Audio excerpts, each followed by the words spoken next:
Assalamualaikum warahmatullahi wabarakatuh. Ketemu lagi dengan saya Mr. Bams. Selamat jam segini. Oke, kali ini kita belajar tentang reaksi inti nuklir ya. Jadi dasarnya bisa kita lihat dari sebuah atom. Jadi kalau kita lihat ada atom X, atasnya itu A, bawahnya Z, di mana A itu menunjukkan massa atom, Z itu menunjukkan nomor atom, yang menunjukkan jumlah proton, jumlah elektron, kayak gitu. Kemudian ada jumlah neutron. Ingat ya, neutron itu dihitung dari A dikurangi Z, atas dikurangi bawah.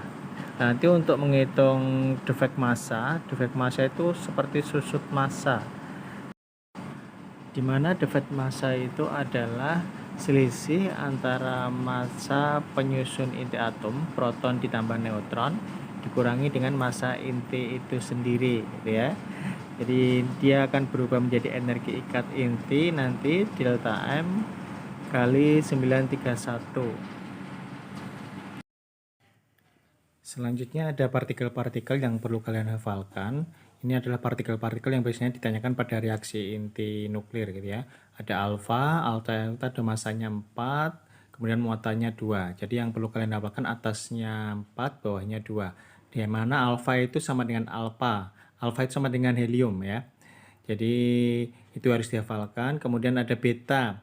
Beta itu masanya 0, muatannya -1. Kemudian gamma itu 0, 0. Kemudian ada neutron itu 1, 0. Kemudian ada proton yang sama dengan H itu 1, 1. Kemudian ada positron. Positron itu elektron positif. Itu masanya 0, muatannya +1. Kemudian ada deuteron itu masanya 2, muatannya 1. Kemudian ada triton itu masanya 3, muatannya 1. Jadi ini simbolnya nanti dihafalkan semua, nanti akan kita gunakan pada reaksi inti nuklir ya. Oke, berikut ini ada reaksi inti atom, reaksi inti nuklir ya. Jadi seperti reaksi kimia biasa, di sebelah kiri panah itu namanya pereaksi, sebelah kanan panah itu hasil reaksi. Kemudian pada reaksi inti ini akan menghasilkan energi, bisa menghasilkan, bisa menyerap energi gitu ya. Hal yang penting yang harus kalian hafalkan, harus kalian pahami pada reaksi inti itu bahwa reaksi ini mengalami hukum kekekalan massa maupun hukum kekekalan muatan. Jadi massa sebelum reaksi itu sama dengan massa setelah reaksi, itu hukum kekekalan massa. Kemudian hukum kekekalan muatannya juga bahwa muatan sebelum reaksi itu sama dengan muatan sesudah reaksi.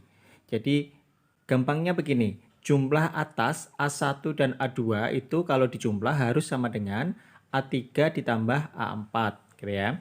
Kemudian Z-nya, jadi muatannya Z1 ditambah Z2 itu hasilnya harus sama dengan Z3 ditambah Z4. Jadi nanti tugas kalian mengisi salah satu yang kosong ya. Yang kosong itu bisa berupa partikel-partikel yang kita pelajari di depan tadi itu. Makanya harus dihafalkan. Kemudian defek massanya atau susut massa bisa dihitung dari jumlah massa per reaksi dikurangi jumlah massa hasil reaksi atau massa kiri dikurangi massa kanan. Itu susut massa atau defek massanya. Kemudian energinya itu, energi ikat intinya bisa dihitung dari defek massanya tadi. Ya, jadi kalau mintanya SMA ya nanti satunya dalam SMA, satuan massa atom. Tapi kalau di soal mintanya MeV tinggal dikalikan 931. Kemudian Q-nya, energinya, jika hasilnya kiri kurangi kanan tadi itu positif, maka nanti kalimat pengantarnya adalah membebaskan energi, demikian pula sebaliknya. Oke, kita lihat contoh soal berikut ini. Ini soal UN tahun 2017. Ada reaksi inti Be ditambah X menghasilkan C ditambah neutron. Siapakah X ini? Gitu kan. Jadi kita tinggal lihat saja total atas di kiri, massa kiri harus sama dengan massa kanan. Massa di kanan itu 12 tambah 1 itu 13. Kalau di kanan 13 maka yang kiri juga harus 13. Otomatis 9 tambah berapa? 13. Jadi 9 ditambah 4 gitu ya. Jadi kita lihat X itu atasnya 4. Kemudian bawahnya kita cek muatannya. Yang kanan 6 ditambah 0 itu adalah 6 gitu ya. Yang bawah juga sama, kita cek yang kiri. Harus totalnya 6 juga. Jadi 4 tambah berapa supaya 6? Jadi 4 ditambah 2 gitu kan. Sehingga X ketemu atasnya 4, bawahnya 2, masanya 4, muatannya 2. Siapa gerangan yang masanya 4, muatannya 2? Jadi dia itu adalah helium, kalau enggak sinar alfa, itu sama gitu ya. Jadi jawabannya yang A. Oke, contoh soal yang kedua itu untuk menghitung defek massa. Jadi kalau yang diketahui ini adalah massa inti deuterium, kemudian massa proton dan massa neutron. Nah, kalau diketahui seperti ini maka kita gunakan yang defek massa yang metode pertama tadi. Jadi dengan menghitung total massa proton ditambah dengan total massa neutron. Jadi kalau kita lihat D21 itu protonnya adalah 1, neutronnya adalah 2 dikurangi 1, itu sama dengan 1 neutron. Sehingga nanti massanya tinggal kalikan jumlah proton dan neutronnya. Jadi massa protonnya adalah 1 kali 1,0078 ditambah dengan massa neutron 1 dikali 0,0087. Kemudian dikurangi massa intinya 2,0141. Sehingga hasilnya 0,0024 SMA. Jadi lihat pilihan gandanya.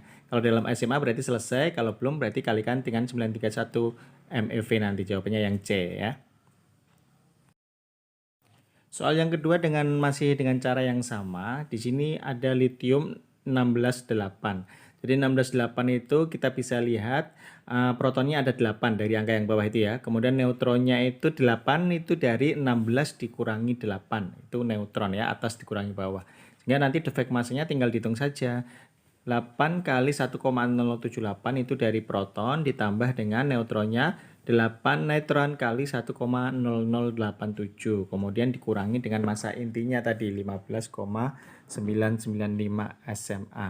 Nah, karena pilihannya ini SMA maka selesai 0,137 SMA. Jawabannya yang A.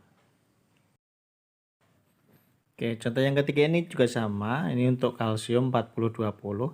Yang penting kita bisa menentukan jumlah protonnya ya. Jumlah protonnya yang bawah, angka yang bawah itu 20, maka dia nanti 20 kali massa protonnya 1,0078. Ditambah dengan neutronnya. Neutronnya ada berapa? 40 dikurangi 20, atas dikurangi bawah itu 20 neutron.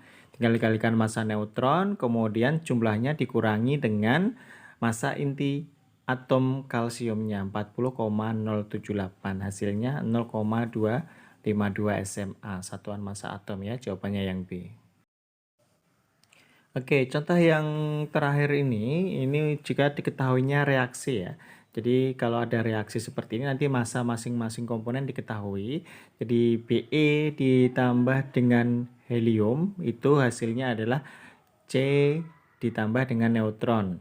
Kemudian masing-masing komponen diketahui massanya. Tugas kalian hanya menjumlahkan sebelah kiri dan sebelah kanan. Setelah itu nanti total massa sebelah kiri dikurangi total massa sebelah kanan. Itu hasilnya 0,007 SMA.